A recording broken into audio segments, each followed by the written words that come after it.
Benjamin, he got Benjamins. Por ahí se dice ni que mi sueño logré. Ey. Por ahí se dice ni que mi sueño logré.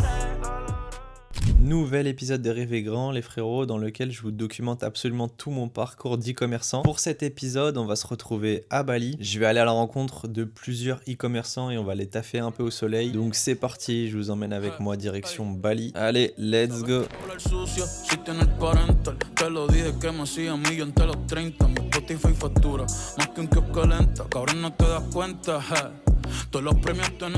Bon, on vient d'atterrir à Bangkok, du coup il nous reste encore 4 heures de vol jusqu'à Bali. En fait, moi pendant les vols, j'ai du mal à dormir, vraiment, c'est une galère pour moi de dormir. Et le peu que je dors, de toute façon, c'est pas très récupérateur. Donc ce que j'aime bien faire, j'aime bien optimiser ce temps-là en fait pour creuser un sujet que j'ai pas forcément l'habitude de creuser. Télécharger des formations sur le sujet, des vidéos YouTube, etc.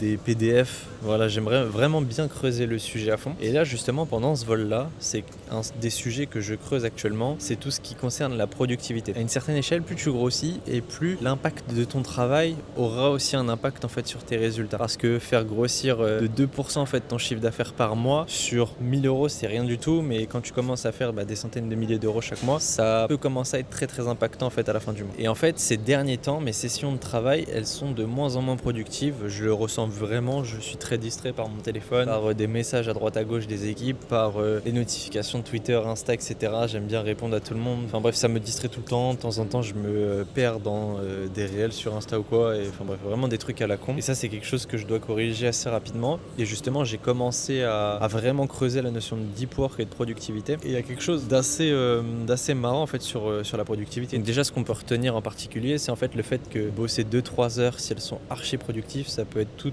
aussi performant que de bosser 6, 7, 8 heures de façon pas ultra productive. Ça, c'est déjà super important à comprendre. Mais dans le deep work, ce qui est super important à comprendre aussi, c'est l'après-boulot. En fait, c'est l'après-session de travail et c'est la récupération en fait mentale et un peu physique de cette journée de travail qui est tout aussi importante que le deep work en lui-même. Et en fait, au plus on aura une bonne santé mentale et santé physique, au plus nos sessions de deep work seront productives. Et donc, c'est pour ça que c'est hyper important de régulièrement faire du sport, de manger sainement, de surtout très bien dormir parce que c'est ça, c'est un des facteurs qui a le plus d'impact. Et donc c'est pour ça en fait on voit beaucoup de grands chefs d'entreprise qui pratiquent justement le deep work et qui sont à fond productivité, qui bossent pas tant que ça en fait finalement sur le papier, qui bossent des 7, 5, 6, 7, 8 heures, mais c'est 5, 6, 7, 8 heures ultra productives et concentrées à fond et qui ont un impact de malade mental. Enfin voilà, je vous tiendrai au courant en fait de tout ce que je mets en place par rapport à ça et quel impact ça aura eu sur la productivité, mon business de manière générale. Et sur ce, on se retrouve du coup une fois arrivé à Bali. Te escribí lo que sentía y lo borré. Te dije que no t'amaba y lo arruiné, sabiendo que... Bon les frérots, ça fait déjà une journée qu'on est arrivé sur Bali. C'est parti, je vais vous présenter la petite villa dans laquelle on est depuis hier. Hop, je vous laisse entrer. Donc on a une petite piscine avec petit transat. Bon, on n'a toujours pas tâté l'eau. Je sais pas si on va la tâter tout de suite. On a quand même pas mal travaillé ces derniers temps. Hop, on va rentrer tout doucement. Là, on a la pièce de vie, du coup, cuisine, où on se pose quand même pas mal avec l'ordi pour bosser. Voilà, petit coin canapé et télé. Bon, pareil, on n'a pas encore trop été voir. Là, c'est la pièce la plus importante. C'est la pièce bureau, du coup, où j'ai pas mal travaillé et aussi où j'ai commencé à tourner une vidéo YouTube notamment. J'en tournerai certainement 2, 3, 4 quand je suis sur Bali. Puisque là, on a un petit décor. Bon, voilà, ça...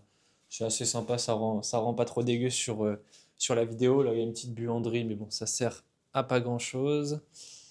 Hop, on va arriver sur la chambre tout doucement. Voilà, petite chambre sympa. C'est pas déconnant. On est bien, on dort bien, c'est pas déconnant. Le petit dressing, on s'est déjà installé. Du coup, on reste 15 jours dans cette villa et ensuite on ira ailleurs. Voilà, et puis la partie salle de bain, douche et toilette. Franchement, c'est vraiment sympa. Et d'ailleurs, ça donne aussi vue sur la piscine. Donc ça va qu'on n'a pas de vis-à-vis, du coup, quand on se douche, on est caché.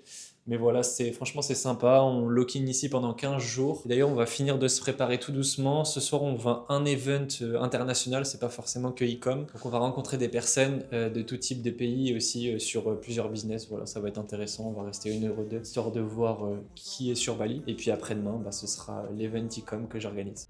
Hoy te quiero ver, yo no pido mucho, solo quieres. Bon, c'était assez sympa l'event hier. J'ai pu voir la villa du coup en avant-première et pour le coup elle est vraiment stylée. Là vous la verrez sur les plans d'avant. Donc super sympa. Et là du coup on est prêt pour aller à l'event que j'organise. Par contre il pleut comme pas possible donc c'est relou. Il y a une bonne partie extérieure même s'il y a pas mal de pièces internes etc. Ça nique un peu le charme de l'event et je pense qu'il y en a pas mal qui vont pas venir parce qu'il pleut. Et là ça fait 1 heure et ça s'arrête pas et on doit bientôt y aller. Donc relou. Bon on verra bien. De toute façon vous verrez les plans. Mais en tout cas de base il y avait vraiment du beau monde de prévu. Je pense qu'il y avait facile 80-90 personnes. On verra bien. On verra ce que ça donne. Écoute, de toute façon, il y aura quand même du monde, ce sera sympa, on va échanger, etc. Mais dommage. Que levante la mano todo el que está haciendo dinero. Que venga el año nuevo, yo voy a josearlo entero. Un día de esto llega mi amor verdadero. Pero quiero hacerme rico primero. 2026 y yo sigo soltero. W ando con todos mis vaqueros. Me monté en la Cybertruck y me acordé de la Montero. De los viejos tiempos, ya mismo me hago bi sin dejar de ser hetero. Ya mismo voy a tener un hijo, un heredero. Voy a extrañar la calle. On est le lendemain de l'event. Je vous avoue, j'avais un peu peur hier parce que à partir de, je pense quelque chose comme 16h30, il a commencé à pleuvoir à Bali et ça s'est pas arrêté en fait. Ça faisait que continuer. Ça s'arrêtait jamais. L'event avait lieu à 18h30, très peu de personnes. 19h, pas tant que ça. La pluie a commencé à un peu s'arrêter. Je pense qu'on devait être, je sais pas, genre 30, 35, 40 max à ce moment-là. J'ai mis 2-3 stories, j'ai eu plusieurs personnes qui ont annulé. Je me suis dit bon, ça va être un event vraiment petit. Et au final, les gens sont venus petit à petit. Certaines stories ont amené d'autres personnes, etc. Donc c'est vraiment cool. Et au final, on était 100. Au pic, on était 100 personnes dans la villa. Donc c'était vraiment incroyable, du très beau monde. De toute façon, vous le verrez sur les vidéos d'avant. Vous verrez toutes les têtes un peu qu'il y avait. Une chose que j'ai remarqué aussi, il y avait pas mal de tout petits commerçants, entre guillemets, qui viennent de débuter. Et qui se sont déplacés exprès certains, d'autres qui étaient juste en vacances à Bali, mais en fait à la moindre opportunité ils n'hésitent pas à les networker justement et à aller prendre des conseils de personnes un peu plus haut dans le game de l'e-com que eux. Et moi ce que je remarque chez ces personnes en général, c'est que ils pètent beaucoup plus rapidement parce qu'ils arrivent à s'entourer très vite des bons conseils, des bonnes personnes qui ensuite auront les bons contacts pour les aider en cas de problème par moment. Parce que l'e-com à un moment donné, quand on commence un peu à grossir, c'est beaucoup un game de contact parce qu'on s'en rend pas compte au début, mais une fois qu'on commence à scaler etc, il y a forcément des problèmes de processeurs de paiement qui vont arriver, des problèmes d'ad account, des problèmes de vous arrivez plus à vous connecter sur Meta et du coup vous arrivez plus à toucher à votre compte publicitaire, enfin bref, des problèmes il y en a vraiment pas mal et la personne qui est toute seule dans son coin, dans sa chambre, qui parle à personne etc, en fait elle va rester bloquée des semaines et des semaines sur certaines problématiques, là où la personne qui a fait l'effort de venir à des events, d'être dans une formation et de régulièrement parler avec du monde sur Discord, d'intégrer des groupes Discord, être sur Twitter, dès qu'ils voient un mec un peu intéressant, pas hésiter à aller lui envoyer un DM pour essayer de connecter etc. Et la différence elle sera énorme. Genre là ce type de personnes là, typiquement ils pourront débloquer en quelques jours, quelques heures des fois même parfois selon les problématiques. Donc là où quelqu'un qui est tout seul resterait bloqué du coup et n'avancerait plus. Et même la plupart du temps ça décourage pas mal de personnes et ils arrêtent complètement l'e-com juste parce que ils étaient bloqués sur une problématique qu'ils ont jamais réussi à résoudre parce qu'ils n'ont pas les bons contacts. Vraiment entourez-vous, c'est super important et ça vous permettra de débloquer tellement de situations. Bon, comme vous l'avez vu sur les images là, on revient d'un petit coucher de soleil au bord de la plage et là donc maintenant ça doit faire quelque chose comme 5 jours qu'on est sur Bali je crois. Franchement pour le moment je suis pas archi convaincu, je vous dis la vérité. Je sais pas, déjà c'est trop les îles pour moi, donc c'est bien en soi pour des vacances, mais du coup pour me poser personnellement pour le moment je m'y verrai pas. Aussi les rues, on peut même pas marcher en fait, c'est genre tu prends ton scoot et basta quoi. Donc en gros c'est soit tu sais déjà où tu veux aller, tu prends ton scoot pour y aller, soit en fait tu peux pas découvrir à pied, genre te perdre vite fait, trouver 1 ou 2 boutiques ou des petits endroits sympas à pied, c'est pas possible quoi, il faut absolument prendre le scoot pour. Ouais, par contre un avantage, du coup il y a pas trop de pollution, du moins on la ressent pas trop. Il y a quand même du trafic, après en scoot en vrai ça va, genre on se déplace quand même assez vite. Mais ouais, petit retour à chaud là pour le moment sur Bali. Après je comprends le délire de ceux qui aiment bien être ici, en plus c'est très, ça peut être quand même assez très festif, il y a un côté cool, il y a pas mal aussi de, mine de rien, d'expatriés, des Français, il y en a beaucoup dans beaucoup de domaines, donc pour se faire des amis, pour les francophones voilà, qui veulent se trouver une copine ou autre, qui est française aussi, En vrai, c'est pas déconnant, mais ouais, en fait, je préfère large la ville pour focus, pour lock-in et juste être bien concentré. Une fois que t'es dans la ville, t'as 2-3 bons potes dans ton domaine d'activité avec qui tu vas manger de temps en temps. Moi, c'est ce que j'aime bien. Et après, du coup, c'est pas déconnant pour y aller de temps en temps en vacances ou quoi. Mais je comprends, il y a des gens, tu vois, qui kiffent vraiment la vibe Bali et en vrai, je comprends quand même le délire. Bon, bah, sur ce, on va aller manger au resto là avec des potes justement qui sont de Bangkok et il y a aussi pas mal d'autres personnes, des gens qu'on a rencontrés aussi à l'event e-com que j'ai organisé. Il y a un truc quand même assez flagrant à Bali quand tu sors, c'est à quel point est-ce qu'il y a pas mal de gens qui sont dans la création de contenu, qui osent sortir leur téléphone, se filmer, etc. On a été à la plage à un coucher de soleil typiquement, il y avait des gens, ils sont foutés, enfin ils faisaient leur petit shooting devant tout le monde en mode bah les couilles. Et ça j'admire quand même pas mal parce que moi en ce qui me concerne, je suis gêné de malade mental, j'arrive pas à faire un truc dehors. Ça me gêne. En plus, je le sais parce que moi, quand je regarde les autres, 2 secondes après, je les ai oubliés, quoi, de toute façon. En soi, les gens, ils s'en foutent et il faut s'en foutre aussi. Mais c'est bien. Je vous dis ça dans le sens où j'aime bien quand même le fait que ça me dérange de ouf parce que c'est un point sur lequel je peux améliorer. Je suis pas obligé de le faire. Mais étant donné que j'ai plus envie d'être comme ça en fait, et ça me fait un défi supplémentaire on va dire dans ma vie, et réussir à faire en sorte que j'arrive à me filmer normal en mode vlog, à parler devant des gens sans que ça me gêne. C'est genre une quête secondaire tu vois de ma vie que je viens de m'activer. Et j'aime bien en fait cet état d'esprit où dès qu'il y a quelque chose qui me fait peur mais qui peut être bénéfique pour moi, et bah j'ai envie de le faire. Genre vraiment pour le coup, typiquement c'est sûr qu'un jour, pour passer cette peur potentiellement un jour, je pense que je ferai quelques cours de théâtre. Genre ça paraît ridicule ou quoi, c'est un truc qui me fait super peur par exemple. Mais je sais que ça me peut m'être bénéfique de le faire, donc je le ferai. Et c'est ça qui est stylé aussi avec le vlog, le fait d'avoir sorti la caméra, c'est que vous verrez l'évolution. Genre le Zézinho qui a commencé ses vlogs et le Zézinho dans 3 ans ce sera pas du tout le même. Et j'ai envie d'inculquer aussi ça aux gens, de genre toujours se surpasser, de faire les choses même si on a peur, d'oser, de sortir de sa zone de confort, etc. Et au moins vous le voyez en direct, parce que oui il y a l'e-com mais il y a aussi le Zézinho en dehors. Et l'e-com c'est facile pour moi de bosser, enfin j'aurais pas tout parler d'e-com etc, ça me plaît, mais il y a plein de trucs sur lesquels je suis pas forcément à l'aise dans la vie de tous les jours et que vous allez me voir progresser dessus, donc c'est pas mal aussi. Bon, ça fait quelques jours que j'ai commencé d'ailleurs à reprendre le sport. Au début ça faisait 4-5 jours que je faisais juste quelques pompes, des squats dans la villa sans trop sortir. Hier j'ai été faire une bonne séance dans une salle avec des potes notamment, et juste après il y avait sauna, bain froid à 12 degrés. On se rend pas compte déjà mais mine de rien c'est coriace, surtout après un sauna bien chaud. Après il y avait un bain froid 4 degrés, bon, c'était une dinguerie vraiment pour le coup, c'était waouh. Je suis sorti, je sentais même plus mes jambes et tout, c'était une dinguerie. Après, piscine classique, genre je sais pas, quelque chose comme 26 degrés, à mon avis, la piscine 26-27. Et ensuite, bain chaud. Voilà. Franchement, c'était sympa. Petite après-midi détente, ça fait du bien. Mine de rien, faire du sport tous les jours, etc. Enfin, putain, on le ressent quand même sur la santé, sur le bien-être physique intérieur, sur du coup, tu dors mieux, donc t'es plus en forme, tu réfléchis mieux, etc. Enfin, je vais commencer vraiment à m'y remettre sérieusement, ça fait tellement du bien. Et puis là, petit après-midi quad, un peu plus haut que Canggu, et voilà, ça va être sympa. Petite détente, un peu, on profite un peu de temps en temps.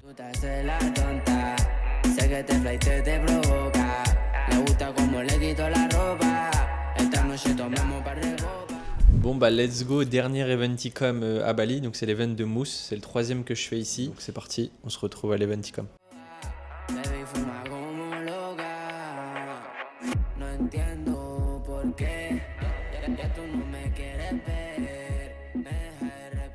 Bon les frérots, du coup, nouveau décor. On a pris 4 jours là dans une île juste à côté de Bali. Donc c'est les îles Gili, et plus précisément il y en a 3 et ça s'appelle Gili T. C'est une des 3 îles. Donc c'est parti, je vous montre le petit logement pour ces 3 jours. Bon, petit lit sympa. Et puis bah surtout le plus sympatoche, la piscine qui est, comme vous allez le voir, bien longue. Voilà, nouveau petit décor tranquillement, on va visiter un petit peu Bali dans les profondeurs. Bon bah le séjour se passe plutôt bien à Gili, c'est vraiment sympa pour le coup cette petite île. Après 3-4 jours ça suffit amplement, comme vous pouvez voir on se déplace à vélo sur l'île, c'est vraiment cool. En vrai, petite détente, vraiment chill, il n'y a pas de scooter, il n'y a rien. Il y a des vélos électriques et des mini scooters électriques mais on n'a pas pris, on a préféré le côté écologique on va dire. Donc sympa, je me suis beaucoup reposé mine de rien durant ce séjour à Gili, ça fait du bien. Là on a été voir notamment des tortues sous expédition et puis voilà des petits restos par-ci par-là, mais la vie de Pacha. Bon les frérot, on est plusieurs semaines après là et je suis de retour en France. Donc j'ai pris pas mal de temps là pour un peu plus pour moi, pour profiter, etc. J'ai pas trop pris le temps de tourner des vidéos ou autre, mais je vais vous expliquer un peu. Donc, la dernière fois on était sur les îles Gili. En fait on est rentré donc de Gili à Bali. Du coup c'est une traversée en bateau et il s'avère que la traversée était archi mouvementée. Pour le coup on a vraiment cru du coup avec madame qu'on allait encore crever.